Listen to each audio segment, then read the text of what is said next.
On January 6th, a mob of Donald Trump supporters stormed the U.S. Capitol, temporarily halting the certification of the legitimate results of the 2020 election. The president, at a rally that day, had encouraged thousands of his supporters to fight and take back our country. In the Capitol, rioters fought with police, smashed windows, and ransacked offices. The insurrection left 140 police officers injured and 5 people dead. Some of the lawmakers recalled texting their loved ones goodbye while crouching behind chairs in the House chamber. Others remembered barricading themselves in offices, while several described running through the hallways towards safety, terrified that they would be killed at every turn. The 19th, an independent newsroom focusing on gender, politics, and policy, reached out to all of the 143 women in the 117th Congress to ask about their experiences on January 6th. Almost 24 United States Congresswomen, all Democrats, shared their points of view, many remembering new details after a month of processing. Here are the stories of these Congresswomen as reported by the 19th News. Their words here are spoken by women throughout our community, your friends, your family, your neighbors. They recount what really happened at the Capitol on that fateful day. Right here, he's punching people. He's good to go, Brave, we get him.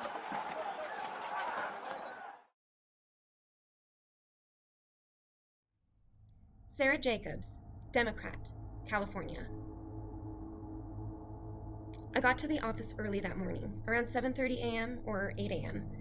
I was excited to see the proceedings and planned to celebrate the previous day's Senate election wins in Georgia with Rep. Nikema Williams.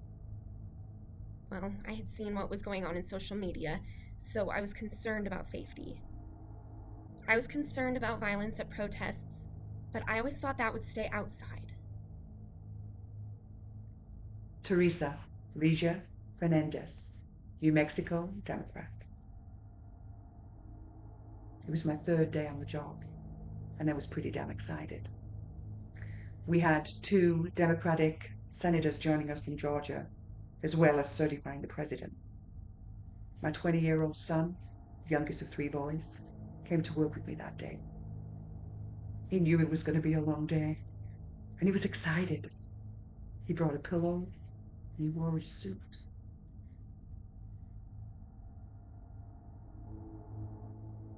Lizzie Fletcher, Democrat, Texas. That day I think I had a heightened awareness going in. My husband had come to DC with me over the weekend and said he'd stay through Wednesday because it could be a dangerous day. I don't think anyone had a sense of exactly what would happen, but we all got notice to be there by 9 a.m. and to use the tunnels. I expected to be there until noon the next day, bringing food and a blanket and ready for whatever was going to happen. My husband came with me because my staff was working remotely. Lois Frankel, Democrat, Florida. I was one of the first members in the gallery. Other members started to come into the gallery and it got quite crowded. I said to myself, ooh, there's too many people in here for COVID. So I decided to leave the gallery, which I'm glad I did.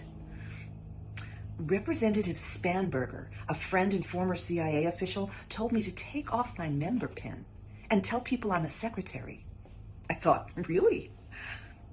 I went up to a Capitol police officer on my way out, and she looked at me and she said, "You're safe. We have you covered." Norma Torres, Democrat, California. I started to think, what's my plan here? Maybe I should go to the bathroom now because it might be a long time before I could leave. I took the elevator 1 floor down. I was feeling anxious and I wanted to calm down. When I went back to the gallery, I saw sergeants in suits running back and forth. I could hear radio traffic. I was a 911 dispatcher for 17 years, and I'm trained to listen for keywords, but I couldn't make out anything. Just very, very loud screaming. I could hear the shouting from outside getting louder, and I was ushered quickly back into the gallery. Brenda Lawrence. I was in the gallery because I'm from Michigan, one of the contested states, and I wanted to be prepared when it was our turn to debate. I decided to go to the bathroom, and my daughter called me as I left the chamber.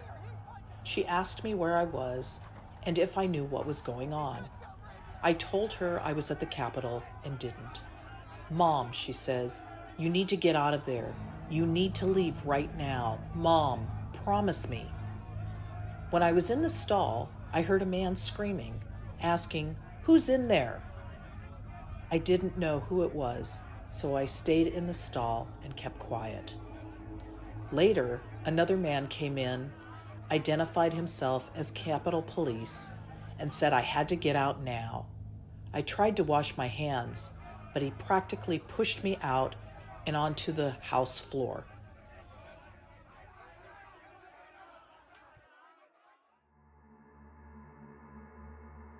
Anne McLean Custer, Democrat, New Hampshire. At about 1:30, when the joint session dissolved and the vice president and the senators left the chamber, I realized, wow, we're going to be here for a while. So I decided to take a break, find a ladies' room. I was directed to a place that I hadn't been before, and as I walked down the hallway, I saw that there were reporters sitting on the floor typing stories and photographers. At about 1:55, I made a phone call. One of the female reporters said that the crowd outside was really growing. I looked out the window, but I really couldn't see down the mall. Then a man came into the gallery and said, "This is not for attribution, but we are in a lockdown." Abigail Spanberger, Democrat. Those of us in the gallery were seated several seats from each other, but because it wasn't a huge space, we were still chit-chatting. Speaker Nancy Pelosi was in the speaker's chair, and her security detail came in around 2:10 to get her. She didn't seem inclined to leave, but all of a sudden there was a rumble of tension. Clearly something was wrong.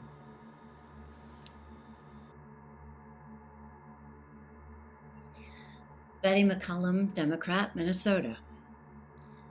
I was in my office with my legislative director and my new fellow. We were watching things get more raucous on the television as the large crowd began pushing against the hip-high police barriers. I told my fellow to grab a laptop so I could walk her through the tunnel. I didn't want her near the crowd. We were about a minute away from the exit when a police officer stopped us and closed the door. The Capitol was moments away from being breached. We were told that we couldn't go back to the office building. So we went to the 7th floor, found an office with a staffer, and locked the door.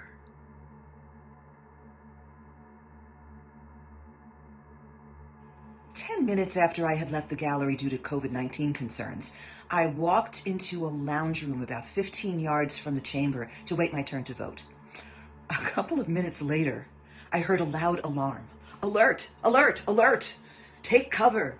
Lock doors! Get gas masks!" It was alarming. I made eye contact with Grace Meng, a colleague and the only other person in the room. Well, we started barricading the doors, piling chairs. Then we found an inner room, we locked the door, and moved more chairs against that door. My son called me at this time and tried to explain how to barricade a door. We could hear noises, but we didn't know what was going on.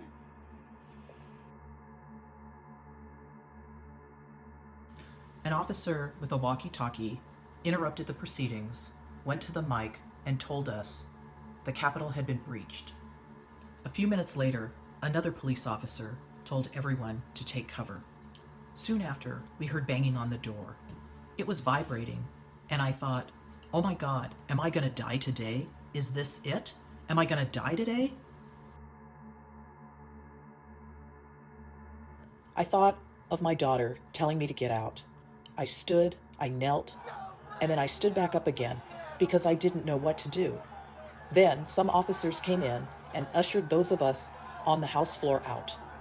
As I was leaving, I turned around, looked up at the gallery, and asked the nearby officer, "What about them?"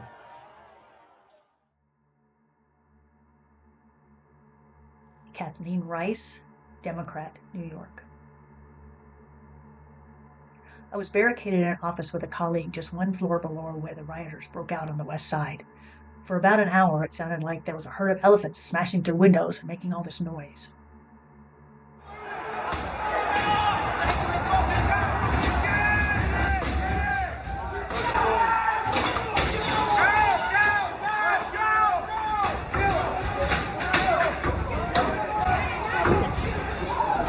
We have a breach of the Capitol!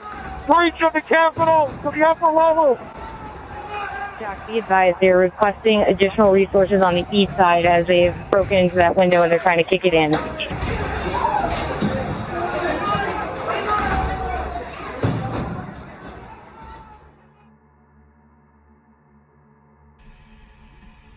Cheri Bustos, U.S. Representative from Illinois. I was on the House floor, along with 25 other Democrats and 24 Republicans. I was sitting in a row with the other two co-chairs of the Steering and Policy Committee, a leadership position that allows us to sit alongside the Speaker, the Majority Leader, and the Majority Whip. When we were told the Capitol had been breached, Representative Dean Phillips, a Democrat in the gallery, started yelling at the Republicans that this was their fault, and several yelled back in response. At this point, what's going through my mind is how I'm going to fit under these chairs given my height. What was I going to do if someone came storming in with automatic weapons, firing?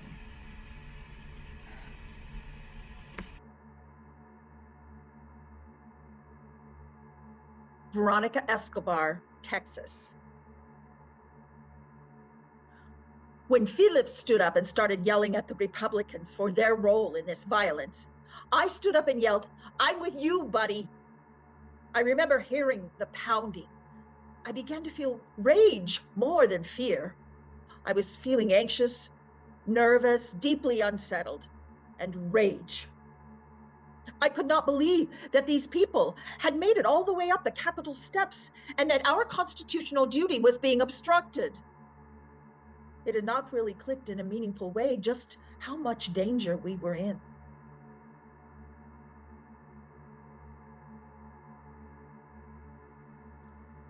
Suzanne Bonamici, Democrat, Oregon. The squawk box in my office started making a very, very loud, siren-like sound, and I got scared. It had never gone off before. I was glad my staff was here with me. Once we heard that, we received text and email alerts from Capitol Police. There was an external threat. That means curtains closed, doors locked, lights down, and be quiet.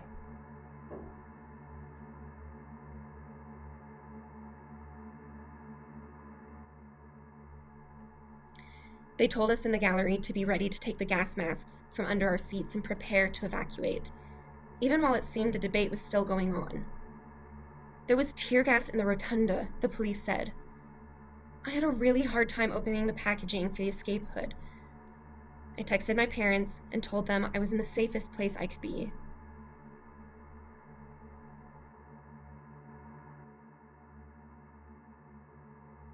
Mikey Sherrill, Democrat, New Jersey.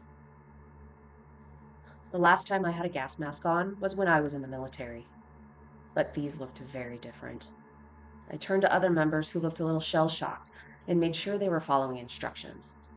I've been trained in the military on how to evacuate people in situations like this, so I wanted to help, but I didn't want to be in the way. I focused on helping other members get across the gallery, particularly Representative Pramila Jayapal, who had just had surgery and was struggling with a cane.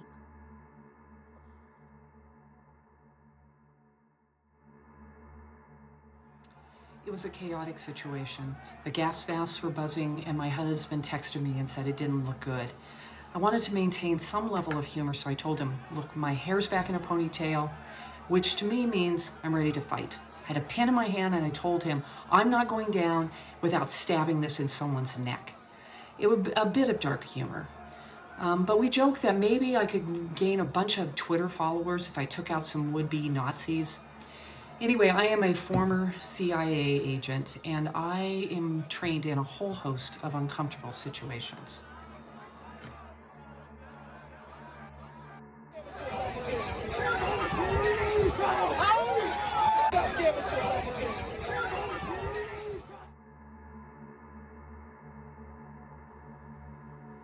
Jackie Spear, Democrat, California. There was this loud pounding. The rioters were trying to break through. The officers put a large piece of furniture in front of the door and pulled their guns. I was lying on the floor in the second row of the gallery, and then I heard a gunshot. I placed my cheek on the marble floor and thought, oh my God, I survived the jungles of Guyana, and now here I am in my own country, in this tabernacle of democracy, and I may be losing my life. I flashed back to that primitive airstrip in 1978. Congressman Leo Ryan was shot 45 times and died. I was shot 5 times and lay there, waiting for the shooting to stop and preparing to die. I couldn't believe this was happening in my own country.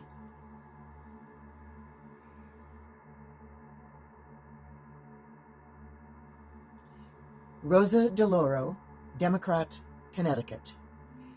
I had my gas mask and was grabbing my stuff when the chaplain went to the podium and said a prayer of peace. We started making our way across the gallery, but there are railings every few seats, and we had to keep ducking under. Someone said it felt like we were doing the limbo.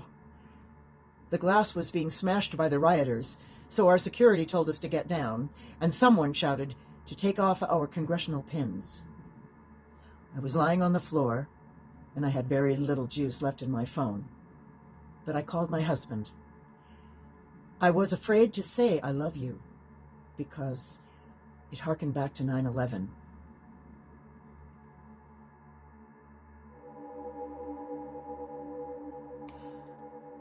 When men pushed couches up against the doors and drew their guns, well, that was the scariest moment for me.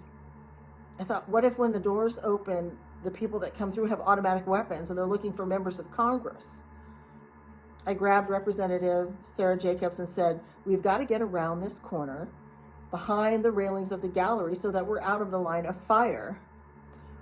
Just then, a police officer said, go, go, go, we've got to get you out of here.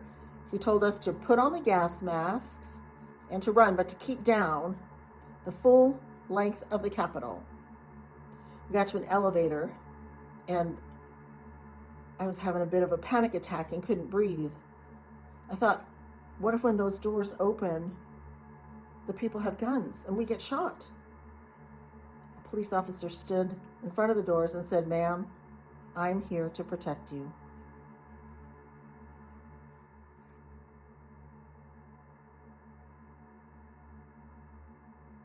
I made my way from one side of the gallery to the other amid the "get down, take cover" screams. And when we got there, we were again instructed to get down. I was watching the police officers with their guns pointed at the terrorists. I could see their faces through the broken glass on the door, and I remember feeling very afraid for the police because I thought they were going to get shot in the head.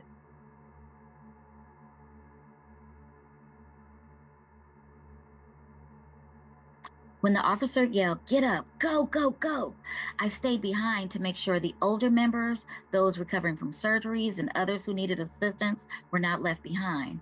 I didn't realize that I would miss my short window to leave and be pinned down on the floor again. It happened so quickly. The officer closed the door, told us to get on the ground, and then said we had to get up and move in the opposite direction because the officers couldn't hold the line. About 15 to 20 minutes later, after crawling to the other side of the balcony, the officer opened a door and told us to run.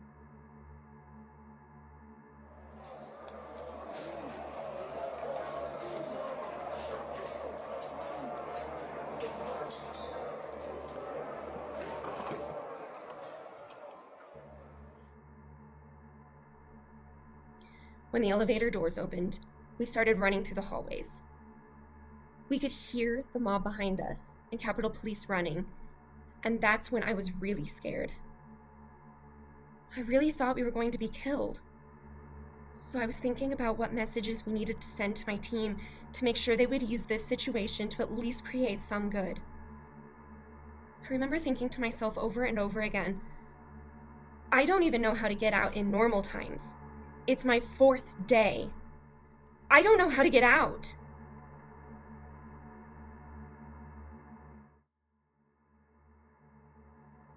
When we ran out of the gallery, there was a group of men, not in uniform, running towards us.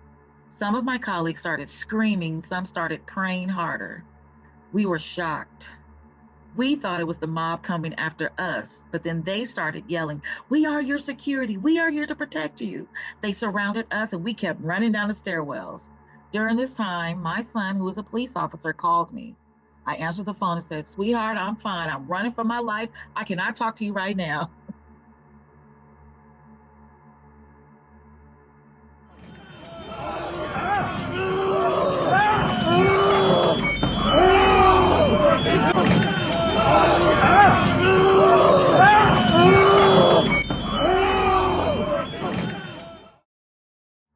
My colleague and I were still in the office watching the TV. The sounds of the rioters had quieted as they moved towards the chambers. An officer eventually came to get us. The Capitol Police had set up a water eye rinsing station nearby to flush the rioters' pepper spray out. We ran for nearly 15 minutes through the basement tunnels. We didn't see any rioters, but at one point the officer told me to take my shoes off because we had to run faster. It was just horrifying.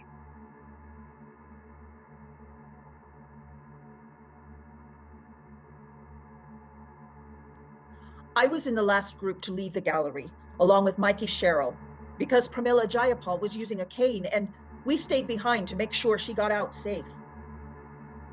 I don't remember there being a police officer there to escort us out. As we descended the stairs going from the third floor to the second, I turned and saw men with long guns face down on the floor, and officers surrounding them with drawn guns. The men on the floor were looking right at us. It was just awful.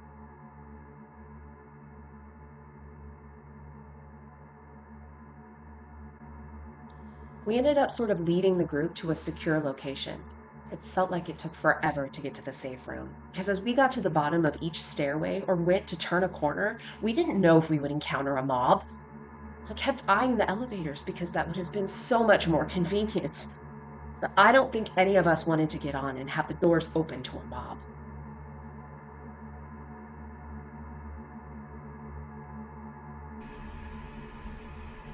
While in the crowded safe room, we were sent Skittles and water.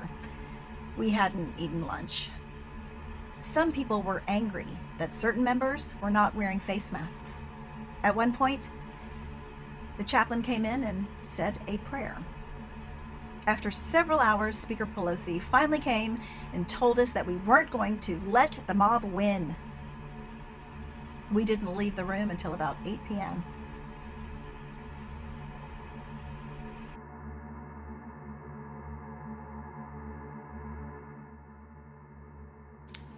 When we finally walked back to the Capitol, we passed broken glass and tear gas canisters. It was eerie, the most eerie feeling.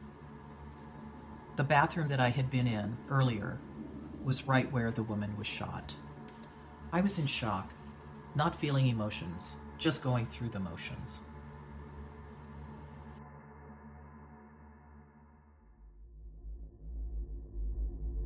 Those who had been in the gallery decided to stay together when we went back on the House floor because our constituents needed to see us finish our job. Walking back through the halls that I had just been running for my life in brought a lot of trauma. I was terrified to even open my office door. I ran and grabbed my ceremonial bat and checked the 3 rooms in my office. Then I went into the bathroom, washed my face and arms, and then I sat down and cried. Then I finally made a call to my husband, which until that point I had avoided.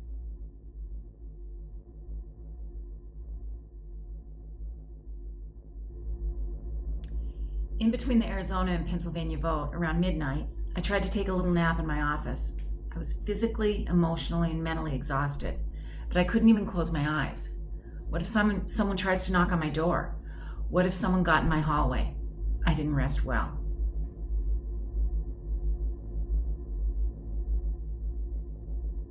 When we finally got home to our safe place, my son looked at me and said, "I just need to be by myself."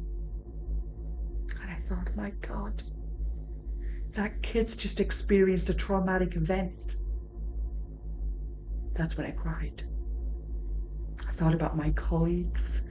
The trauma just kept building.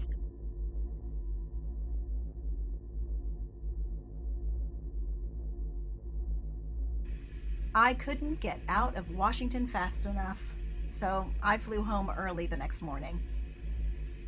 It was the worst flight of my life.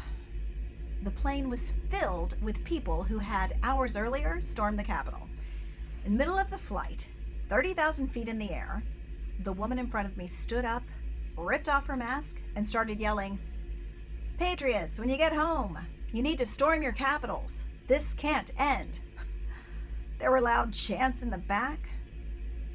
I kept my coat on and didn't wear my congressional pin because I didn't want them to know I was a member of Congress, someone they wanted to kill and maim the previous day.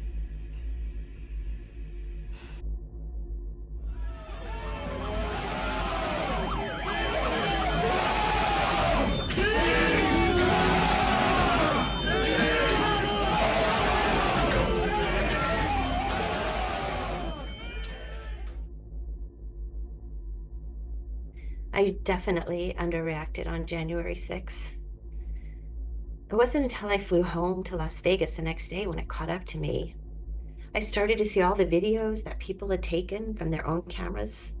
The police officer getting crushed in the door, the officers getting overrun without helmets, and the hand-to-hand combat.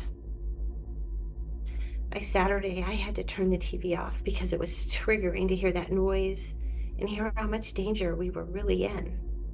That's when I broke down. I now have to ask myself, am I even safe in my own district? In my own home?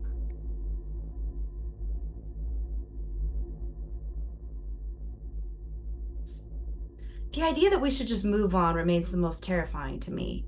Many, many years ago, I volunteered at a domestic abuse shelter, and it felt like people kept saying, "Don't impeach the president, or it might happen again." That's just the language of abuse.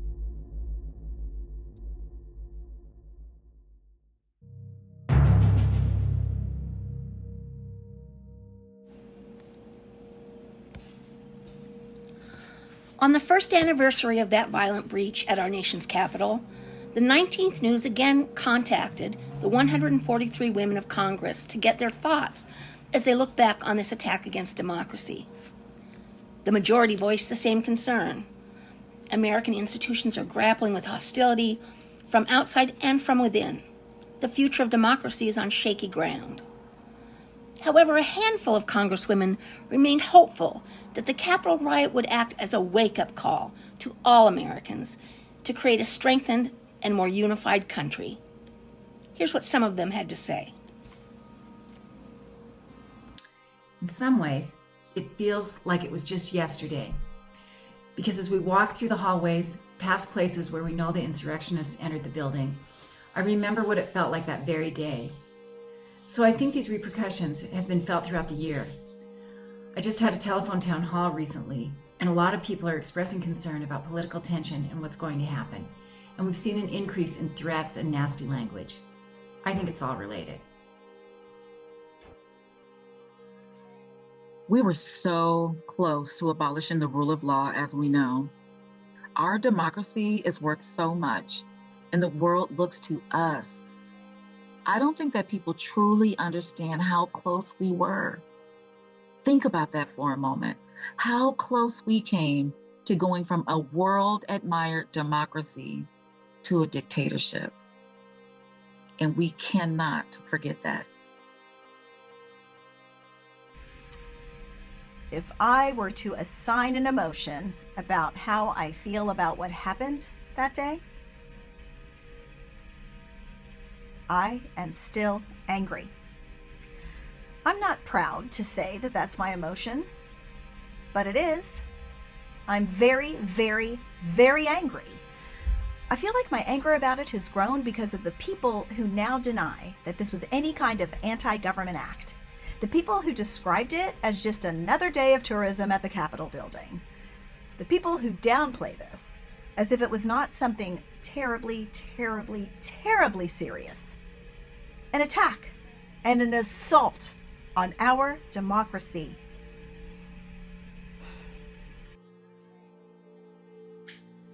is women. We experience the feeling of vulnerability and powerlessness differently because so many of us have encountered abuse, assault, rape. So you layer that on. Women are often attacked, and well, you keep that in mind. So what do you say? What do you do? You say, what do I have in my control to strengthen my ability to withstand all of that? There are people in the halls of Congress telling their constituents that there was fraud, that there was something wrong, that Joe Biden is not president, because they're completely delusional and they don't even really understand how democracy works. I feel as though the risk and the danger and the threat has spread like wildfire. And we're seeing it in various ways. We're seeing it through extreme partisan gerrymandering. We're seeing it through voter suppression legislation. We're seeing it in attempts to plot out, and these are successful attempts, to essentially try to overturn future elections. For me, as a member of Congress, it was also very clarifying about my role and my job, especially being a new member. This was not going to be a congressional term that was about fighting over which side of a policy debate we're going to land on. It really is about if we're doing what we need to do to protect and preserve our democracy. I think people realize that this is a pretty scary time in terms of our democracy. It's become a very divided country. I will tell you this, I know that my constituents worry about democracy. They tell me about it all the time. They see the lack of cooperation in trying to get to the bottom of January 6th, voter suppression efforts all over the country, including here in Florida, and the very unfair redistricting that's happening all over the country.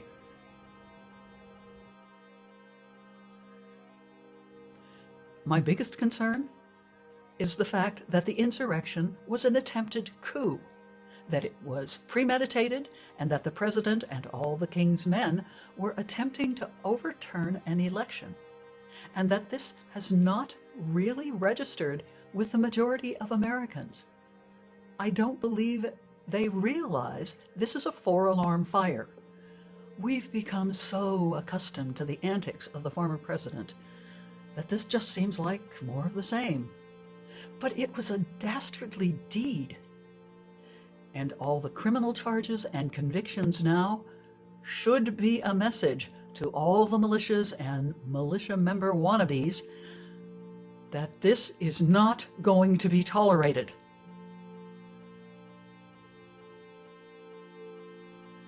I grew up during the Cold War, and all an American had to do during the Cold War to understand just how important our values are, our Constitution is to look at the Soviet Union, to see the rollbacks on freedoms, the spying on each other from neighbor to neighbor. If you spoke out against that government, you would find yourself imprisoned.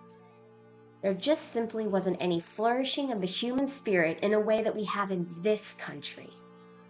And so it's very obvious what our values were and what needed to be protected. We need to come together in that understanding now. Because what I think so many of us are feeling is that we're not united in this effort.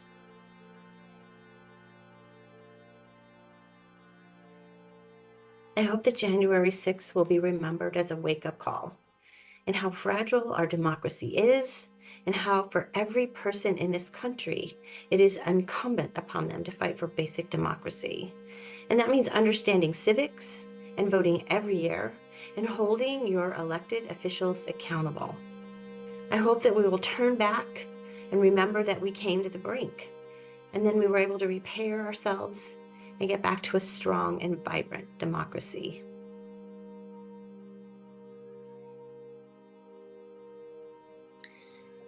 It needs to be remembered as a day in which the Capitol Police and many members came together to defend the chamber of the House. And senators and House members reconvened themselves to count electoral votes and certify the presidency. A day to remember that democracy is only as strong as the people willing to defend it.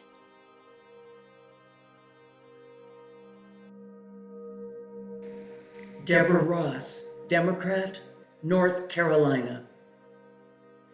I would say democracy was fragile then, and it's fragile now.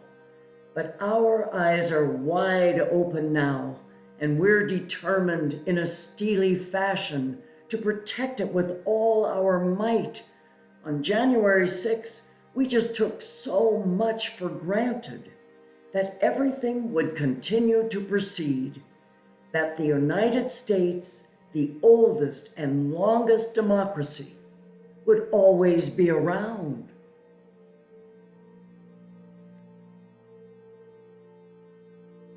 We need to get off our electronic devices, stop staring at a screen and looking at misinformation and disinformation telling us what to buy, how to act, who to like, who to hate, and re-engage with our fellow Americans.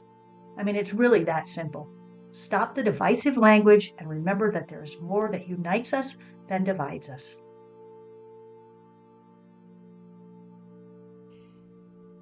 Democracy is not a given. Democracy is fragile and it has to be nurtured because it can easily disappear.